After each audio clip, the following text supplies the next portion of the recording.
Hi, my name is Venus O'Hara and welcome to another video. The other day I had to renew my domain venusohara.org, and it reminded me that actually it's 10 years since I first bought that domain, so 10 years since I have been following my dream, and I wanted to share some of my experiences with you just in case you are thinking about leaving your job and doing something crazy as well, just like I did. So let me tell you a little bit about my story. 10 years ago I was working in real estate here in Barcelona. I'm a British expat in Barcelona, and I was working on a commission-only basis, and in 2009 was probably one of the worst times to be in real estate, so it was very, very, very difficult summer for me. And I always had this crazy idea of being a sex blogger or having a fetish blog and living from it full time. I had several clients in my real estate business several clients who were looking for apartments who had online businesses, and I found them very inspiring because I realized that they were kind of not as connected to goings on in Barcelona. They were kind of in their own internet bubble, let's say, and I wanted to have my own internet bubble. So to be honest with it wasn't really, it was like my hobby became my job.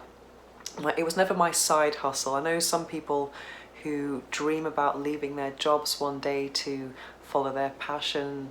They might think about having this side hustle. They might have to dedicate many hours to it until it becomes profitable enough to leave the main job. And that's kind of, I think people have that in mind because it's a low risk strategy. For me, I didn't really have, I never really had, I didn't think I had the entrepreneurial spirit. I just reached a set of circumstances in my life that pushed me there really, and just I said to myself, well, that's the only alternative really, because I was working on a commission only basis, and that was incredibly hard, and it was difficult for me to actually buy food. I was really struggling at first, well, just all that summer really.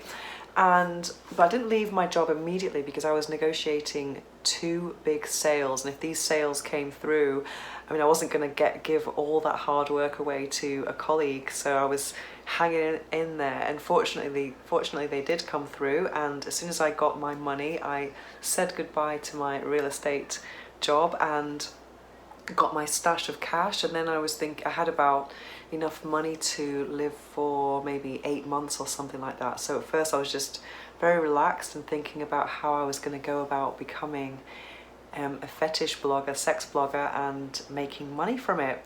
But what happened was, I mean, in Spain here, it's a low wage economy, and I was a student in the UK, so I'm very used to living with not many resources, and that was an incredible gift to have back then, because it means you can be adaptable. It means you can adapt to different situations. I also had a spare room, so I became an Airbnb host, which was fantastic. Unfortunately, my guests didn't know about my online persona. They just saw me on the computer all the time, and someone like, "You're always on the computer." I was like, yes.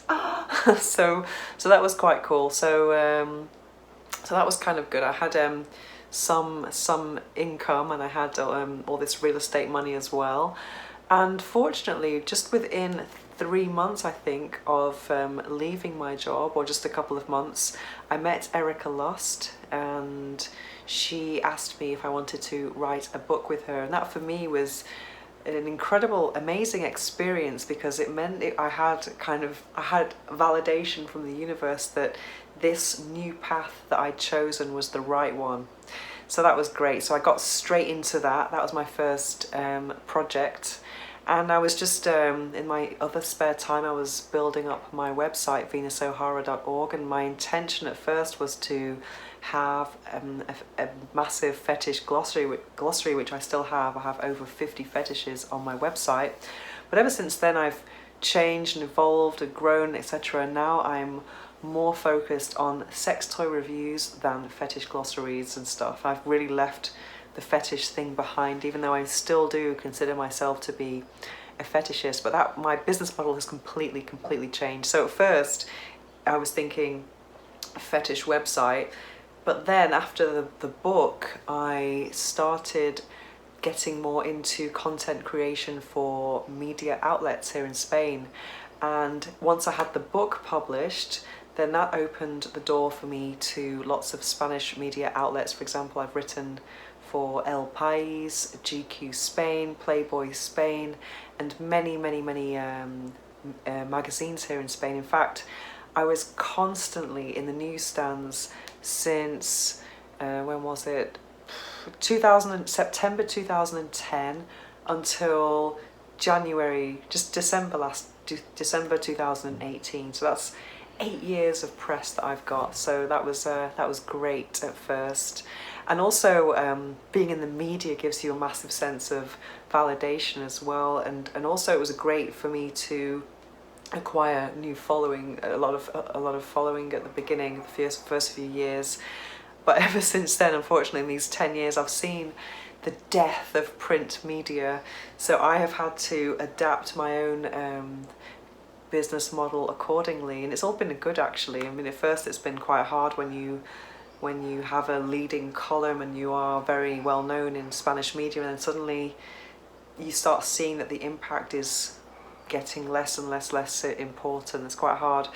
And also the thing with working in the media as well is that you depend still on other people. So even though you're kind of living the dream and you're getting paid to do what you love, you still have to impress an editor or something. Whereas the advantage now that I'm really on my own platforms is that I am the boss now. So it's all changed. And yeah, so what else has happened in these 10 years that I wanted to share? Yes, I've had a business model that's constantly evolved. I don't think I never had a business plan as such. I just did whatever felt authentic for me, and I've found things organically really, and then now I would say I've really focused on sex toys ever since 2013. And now I can see myself having another renaissance, and I'm really getting into sacred sexuality, and yeah, I'm really getting into meditation, orgasm, sexual transmutation. So I'm actually using sex toys as a tool for something a lot bigger and a lot more spiritual, let's say. Yeah, so I love my job and everything, but it hasn't been easy over these last 10 years. I mean, at first there were lots of financial struggles. I never really thought about money I only thought about money as I just thought I think my aim at first was just to try and get enough money just to live on, and have a life on my own terms. And that has got to be the absolute best thing about my life right now, is the fact that I'm in charge of my schedule. My schedule's very relaxed. I rarely have to get up early in the morning. I travel sometimes, but not too much, because that's very tiring as well. So I can do everything remotely.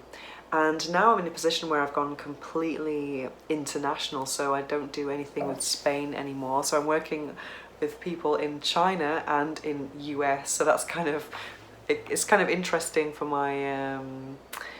my body clock. And yeah, because I can get emails anytime at all. And now I've started to outsource, which is really exciting, because at first I just did everything on my own. I was a solopreneur. I learnt how to manage my website on my own, how to publish and take my own photos, record and edit my own videos. I've been doing everything myself, which is very hard, very rewarding though. So it's good to know how things work. And it's really hard. It has been hard for me to get the mindset of focusing on a real business and making money and outsourcing. Because I think before I used to think that outsourcing was going to be complicated, or that it would slow me down. And now I've just been blown away that I've started outsourcing, and realizing that thanks to outsourcing and finding people to edit the videos, to do my SEO, to just design my web maintenance, etc., means that I can just concentrate now on on my talent and on my ideas and on my creativity, and then just supervise other things and do admin. So that's really exciting. So I did used to think that outsourcing would be almost complicating my life. So I'm really not interested in terms of growth. I don't want to have a big building with Venus O'Hara Corporation or whatever, and that's not my objective. I don't want to start people managing or anything. I like to work with hungry freelancers because I know they're gonna put all of their heart and soul into the work, and I pay them fairly, and I always pay people when their work is done. So yeah, I think I'm a good person to work for sure.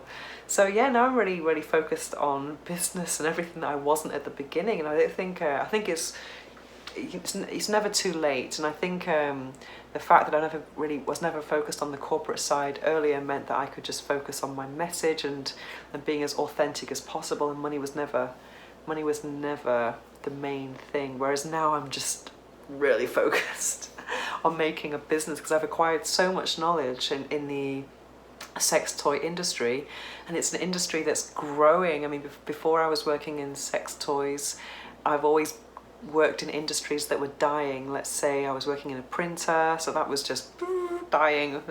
People are printing less and less now, and then real estate, which is just still kind of not booming yet. So now it's good to be involved in something that's just constantly growing, and the amount of value that I can provide to companies after having tried so many toys and knowing so many technologies is amazing, absolutely amazing. So I've got some very big plans now for my future, but what I am really focused on as well is having a work-life balance and creating an orgasmic lifestyle, and just being as authentic as possible, and spreading my message about raising orgasmic awareness. Yeah, so, but also let me talk about some downsides as well. I mean, I think apart from the financial struggles that I had to deal with mainly at the beginning, I've had to deal with also a lot of naysayers in my life. And I think that happens. I've talked to other people with very different businesses. I mean, that people who've left very stable jobs, etc., to follow their dreams, and they've had similar experiences, and they weren't doing sex blogs, but still they were following different dreams. And I think sometimes you can find that people around you are not very supportive, and I found that a lot, that yeah, people around me in my personal life, the support I've had is very limited. I've had great support from some people, but others have just don't understand it. And I think just the fact, if you do something different in life, it's like it challenges people's belief systems, and that's the reason. I don't think it's anything personal against you, it's just I think people think that life is just about watching TV and having a job and paying a mortgage, and if you do something out of that, then it makes people think, hey, you're not doing what you're supposed to do. I don't know, it's that's a big debate. But for me, I believe that life is a gift, and I am always guided by my intuition and authenticity, not by what everyone else is doing or what people think I should be doing. Yeah, so I don't have a TV and haven't had one for 15 years. So I always make sure that any content that I consume online or etc. is something that's really helping me grow, not something that's dumbing me down and trying to program me. So yeah, I'm really on a mission to just become as authentic as I can be, and express that authenticity, and be guided by my intuition. And I'm really excited to see where that leads me, because I don't have a business plan and I have no idea how my Venusian endeavours are going to develop in the future. But for now, I'm definitely going down the conscious and sacred sexuality route, and I'm using my sexual energy for a higher purpose. But I'm still researching this. I'll be sharing more about all this with you in the future. So if you're thinking about leaving your job and following your dreams, good luck. Thanks for watching, and see you in the next video.